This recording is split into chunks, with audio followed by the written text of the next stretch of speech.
I'm not going to belabor it long.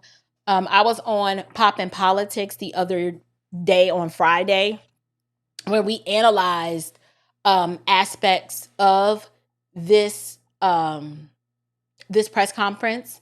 And so what I want to do now is, before we get into the press conference, I want to share something with you. And I'm really not going to go over the whole press conference. Y'all have probably seen it 1,511 times already. But here's what I do want to do. I want to share this article from the New York Post, because we have finally heard from Austin Metcalf's father regarding the press conference. And so, ooh, those boots are hot. Ooh, y'all see them. Y'all see them. Ooh, let me stop. Okay. Let me focus. Austin Metcalf's dad reveals that he was disrespected after being thrown out of Karmelo Anthony press conference, hoped to pray with accused killer's family. And so what I want to do is I want to go through this article. First, let me bring you guys up to speed. We had the press conference. As you know, Dominique Alexander is the race baiting advocate, because he's not an attorney, right? He described himself as the individual who represents the Next Generation Action Network, who is advocating for the Karmelo Anthony family. That's code word for they pay us to shift and shape the narrative surrounding this situation, to where we don't advocate for what's right. We just advocate to stoke the flames of division, and we get a cut. So you raise money, we get paid by advocating on your behalf. And hear me clearly. This situation is so tragic. I feel terrible for Karmelo Anthony in light of the fact that he is so young. He is 17 years old. And for whatever reason, or for whatever motivated him to respond in this manner, he is going to be dealing with the consequences of this split second decision of unwise judgment for a very long time. And it sucks. It absolutely sucks. But what I will say is that I've had concerns and red flags, and I really haven't spoken a lot about this situation, because you kind of want to sit back and kind of let things develop and unfold before you start picking a side. And you kind of just pile up the information as you get it, file it in a mental Rolodex. And you want to use biblical wisdom so that you're not showing partiality, but that you're actually looking at the facts and the information as it comes, and then make a determination, right? And so the first thing that we learned with the Karmelo Anthony situation was that Austin Metcalf's father was one of the first family representatives to speak. And he initially said, which gripped my heart, I was like, yeah, I'm not there yet. I wouldn't be if this was my son. One of the first things he said was that he forgave Karmelo Anthony. He talked about the loss and the pain that both families were experiencing. And then he also issued a call and pleaded with the public to not make this racial or to make this political. He begged for that before anyone else had come forth and spoken. And we also know that Karmelo Anthony's father was also one of the first individuals to come forward and speak and say, hey, however you guys are painting out my son, he's not that kid. He's got a grade point average of this, and he works 2 jobs, and he's an athlete. So we had perspectives from both dads, which was nice to see. But then as time goes on, we're not even going to talk about all of the misinformation and the lies that have come out. I'm not addressing all of that, because I'm only interested in the facts, and I don't want confirmation bias. I just want to know what happened, how are people responding, so that I can ascertain based on that information how I'm going to engage with the information. And so there was a press conference last week, where this Alexander guy, who, in my opinion, was a bad choice to retain, to represent, and advocate for the Anthony family. One, I don't believe the Anthony family needs some sort of social justice advocacy. I don't see why do we need that? Why is it, and this is a side note, moving it aside from this case, why is it when something happens to individuals of the Black American community, we feel that we need an advocate and we're unable to speak for ourselves as just American citizens who, if we believed we've been wronged, why is it that we have to run to the Al Sharptons of the world and the Ben Crumps of the world and all of the race baiting, race trading, skin trading hustlers who have a known history and a track record of being so wrong on so many issues and cases, and who are known for being exploitative. Like, they will exploit the mess out of a family for their own selfish gain. Why is it that we've not learned from history and observed that I don't want them nowhere near or associated with my case because I'm grieving and I'm going through enough, and the last thing I need is to be taken advantage of by a race trading pulpit pimp masquerading as a pastor or a minister, right? So that was red flag number one. I said, listen, if this family is retaining someone who is like an Al Sharpton 2.0 or a replica thereof, that's not good. It demonstrates a short-sightedness and a lack of judgment on their part because they're trusting in an individual that they believe is advocating for them, but who's really advocating for himself and his organization. That's the first thing I noticed. Then during the press conference, there was a situation where the father of the deceased, Austin Metcalf's dad, Jeff Metcalf, he showed up to the press conference. Now, let's just make sure we're understanding these details correctly. Jeff Metcalf's son is now, he's deceased and he's buried, right? He's actually the one who was the recipient of the violence. So technically that makes him a victim. And then you have the other family, Karmelo Anthony's family, who is the family of the assailant, the person who committed the offense. I'm trying to understand how in the press conference, when this joker right here, who's got a rap sheet as long as a CVS receipt, I heard somebody say that, I thought that was hilarious. Why the first thing out of his mouth is that it is disrespectful for the Metcalf parent to be at their press conference. And I'm like, but they didn't do anything. Now, a situation like this, I could see how someone could say this is a volatile situation. He probably shouldn't be there at all. But I would only come to this discussion with that assertion if I had seen a pattern of not unlevel-headed behavior from Jeff Metcalf. We've seen him on camera. We've seen him calm, grieving, but calm, able to communicate his thoughts, able to be empathetic to the other side. We've seen this man publicly forgive the person who has wronged him and caused his son's life to end. Like, we saw that. We don't see a pattern of behavior from him of speaking out of anger, but rather being very thoughtful and careful with his words.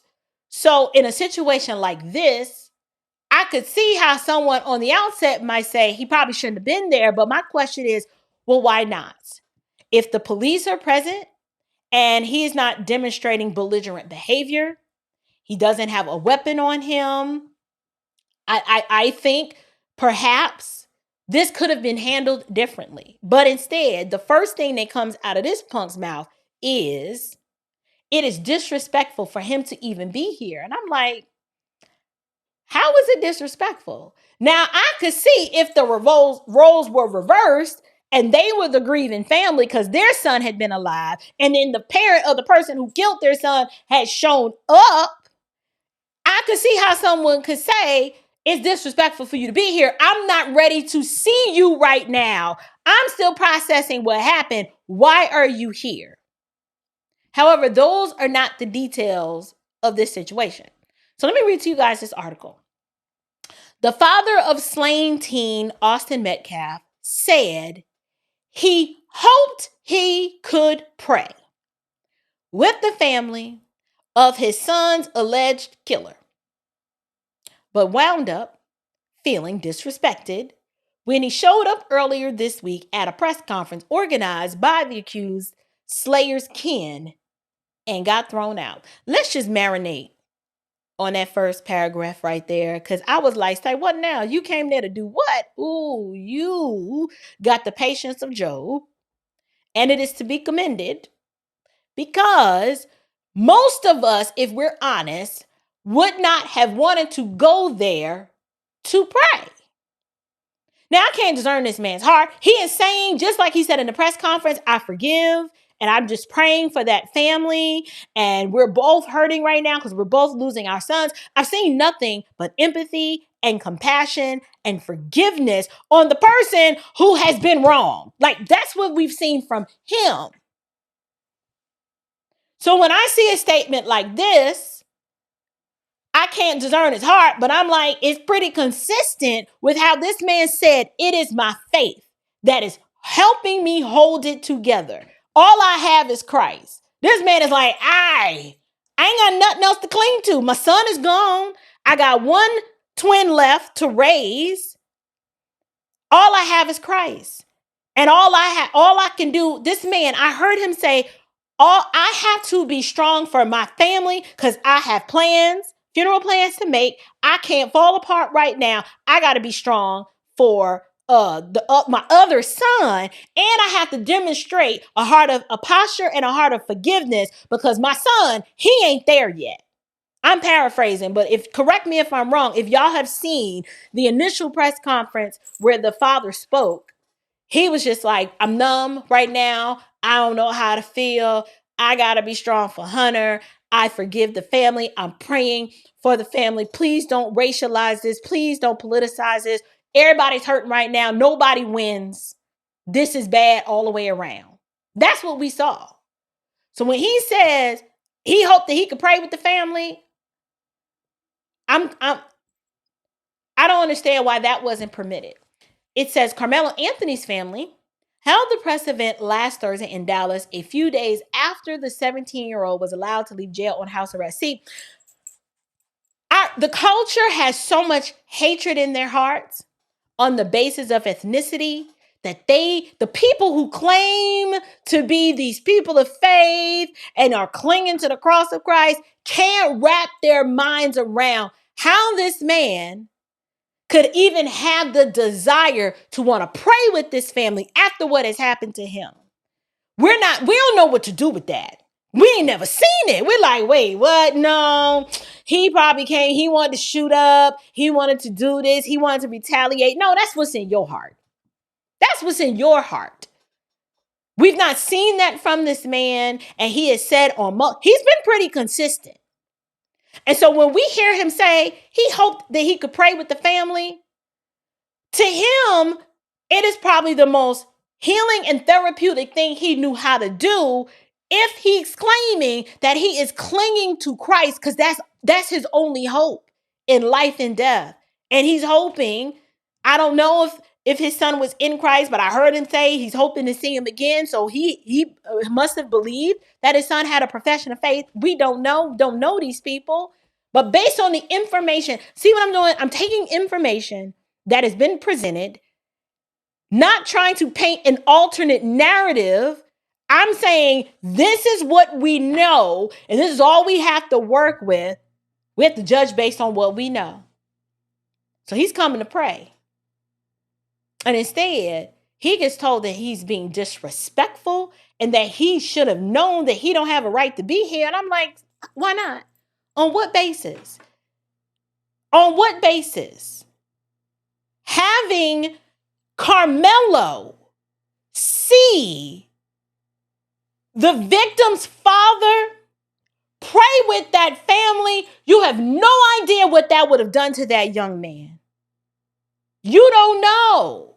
But we'll never know. Now, will we? Dominique Alexander, who claims to be a minister, we won't know, will we? Because you want to play third member of the Trinity and discern that it was being disrespectful to the memory of your son. And you ain't have no right to be here.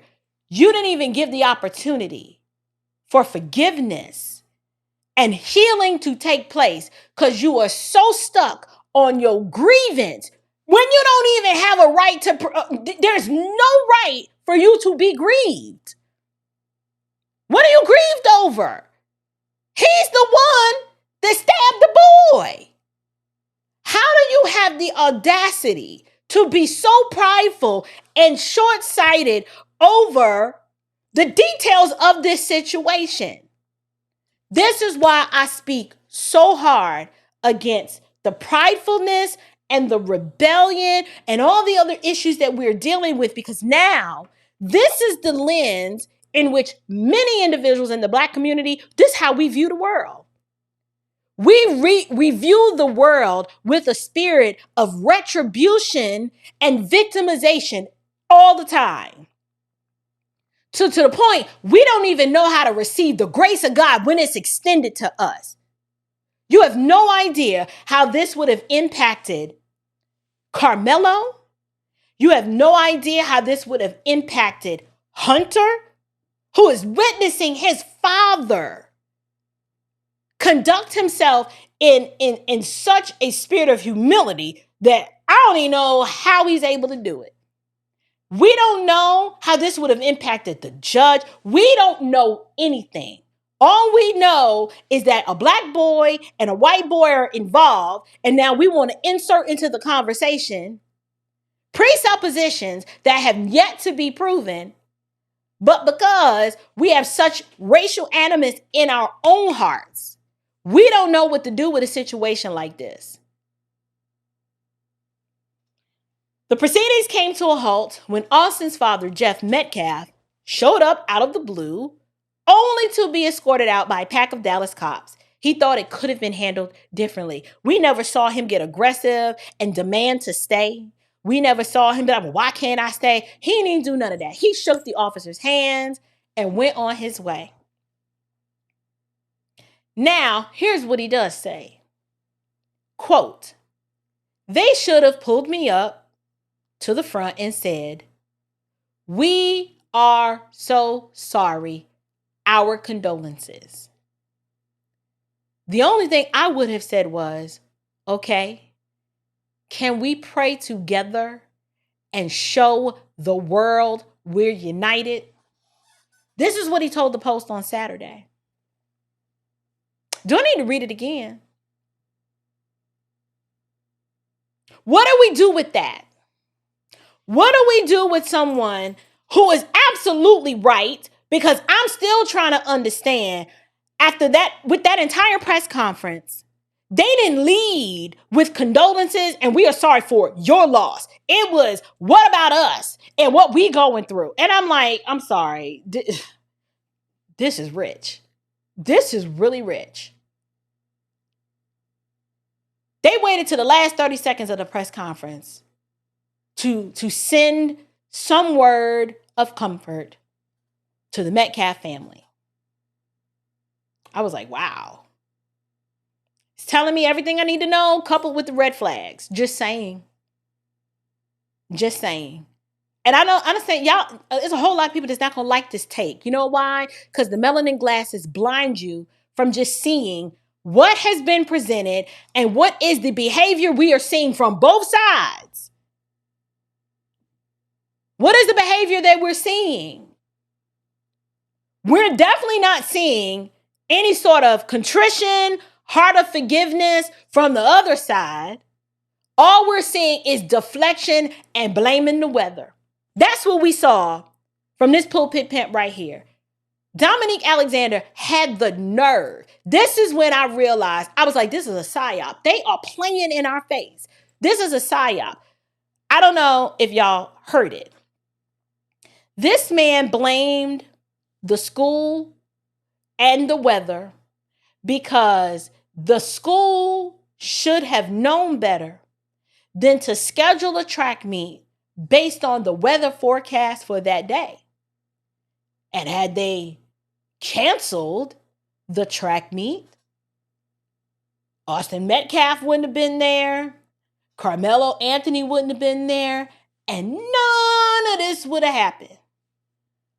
But that rain, it's the rain's fault. And when the rain came down, they wouldn't even have been under a tent had it not rained. That's the level of argumentation. And he thought that was a flex. He thought he was cooking in that press conference with that statement. And all I could do was say, we are really reaching. We wonder why there is such a disdain for responsibility, respect of authority, and accountability. Because the adults in Karmelo's life don't only, I get you want to protect your child at all costs. No one wants to see their child go to jail. I was having a discussion with a friend and we were disagreeing. I get it. You don't want that. But to implicate the weather and to blame the school district and to blame everybody else as opposed to teaching your child, this is going to be a hard road for you to walk, son. And I wish I could walk this road in your place. But this is where we are right now. We're going to do our best to vigorously defend you. But it ain't looking too good right now. And we got to walk this thing out with integrity and pray that God's will would be done.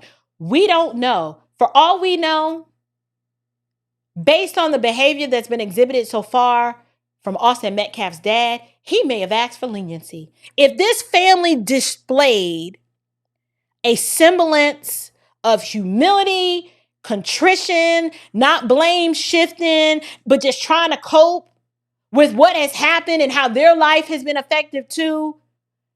You know what I'm saying? Like, he could have been like, listen, at sentencing, he could have been like, listen, this young man's life is forever changed. I am asking the court for mercy. We don't know. But because of the hatred in our heart, we just assume evil, wicked motives of every white person that we just think we know every white person. This man came to pray with this family. And this was the response that he got. It would have been such an amazing display, like he said, of unity if they would have prayed together. That would have messed the black community up. That would have messed the white community up. White folks would have been like, ain't no way I could have done it. And black folks would be like, ain't no way. And then they would have been like, yes way. Because they would have seen on display how this man had every right to be upset and want retribution, but said that God is a righteous judge and God is going to properly adjudicate this matter. I'm trying to heal. And the hatred, if I harbor hatred in my heart, all that's going to do is eat me and destroy me. And I got to live. I got to live for my son. But we didn't get to see that. After the impromptu appearance, both Metcalf and his ex-wife had police called to their houses in swatting pranks, he confirmed to the Post. He also resigned from his real estate job Saturday, fearing for his colleagues and clients' safety, he said. But Metcalf said he meant no ill will by showing up to the event. He simply wanted to represent Austin in response to people disparaging him online, painting the teen as a violent bully. Metcalf said he'd hoped for an apology from the Anthonys for the actions of their son, who allegedly stabbed Austin, also 17, in the heart during a fight over a seat at a high school track meet in Frisco, Texas, earlier this month. What he did not expect was to be escorted out of the building by Dallas police. At the conference, Karmelo's mother, Kayla Hayes, spoke through tears about what she called lies, and false accusations that have been said about us, especially over the past week, claiming they have put my family in danger. Well, it looks like both families are in danger because his house been swatted. That could have gone incredibly bad. And according to the Anthony family, they're receiving death threats. Now, I don't know. All I know is the facts that have come out and things that can be corroborated and verified. I'm not interested in the hearsay and I ain't interested in none of that. I'm just trying to understand what made Dominique Alexander think that he had a right. On what basis could he make the assertion that the Metcalf father had no right being there when the individual that you're advocating for killed his son? If you weren't responding in your emotions and you were thinking level-headed about this, and even if you were like, you know what, optically, at minimum, let's let the police ask the father, why does he want to be here? Then they relay back to you, he says he wants to pray with the family. You mean to tell me you couldn't been like, okay, you know what? That's not a bad idea. If you were coming from a pure place at a motive to want to not incite violence and civil unrest and to want to turn this and racialize this, you would have been like, that's what we need right now. We need something to calm the temperature of this because both families are putting themselves in harm's way because you got crazy fools on both sides threatening the other side. What we need to show the world right now is that ain't nothing to see here. What you thought you was going to see, that ain't what you came to see. What you about to see is this man. We want to express condolences to the other side and fill y'all in on what we've been going through. And he wants to pray. Why we couldn't have that? You know why we couldn't have that? Because sinners are going to sin and the depravity in our hearts know no bounds. It's just wickedness, maliciousness, malcontents, haters of good, inventors of evil. That's what Romans 1 describes. All of us apart from Christ. And I'm just looking at the fruit. I'm looking at the fruit of this 2-bit hustler right here. And I'm looking at the fruit of the Metcalf family. And I'm sorry, one of these fruits don't match the tree that claims it comes from. He claims to be a minister, but the fruit ain't adding up. So that's pretty much all I wanted to say about that. I am praying for both families, but I am praying that the truth would grip the heart of Karmelo's heart. Forget his mama. Forget this representative who's trying to advocate for him. These people don't mean you no good, Karmelo.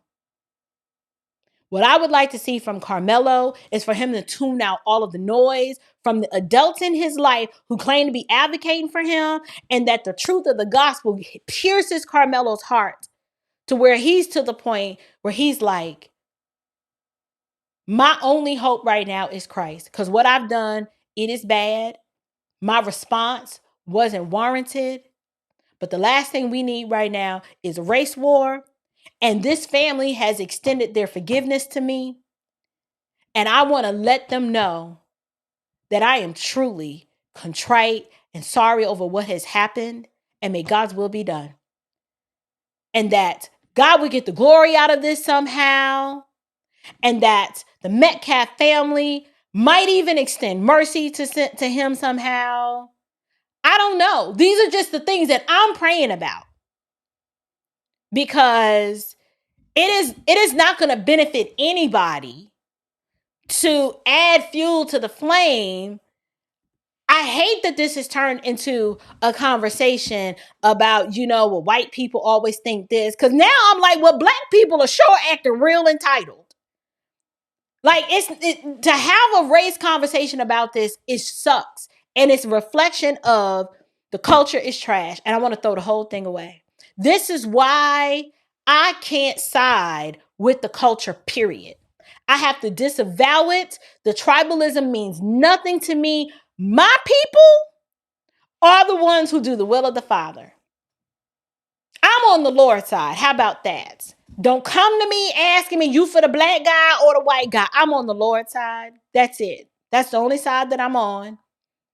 And however that might be ethnically expressed in this context, so be it. And that's all I got to say about that.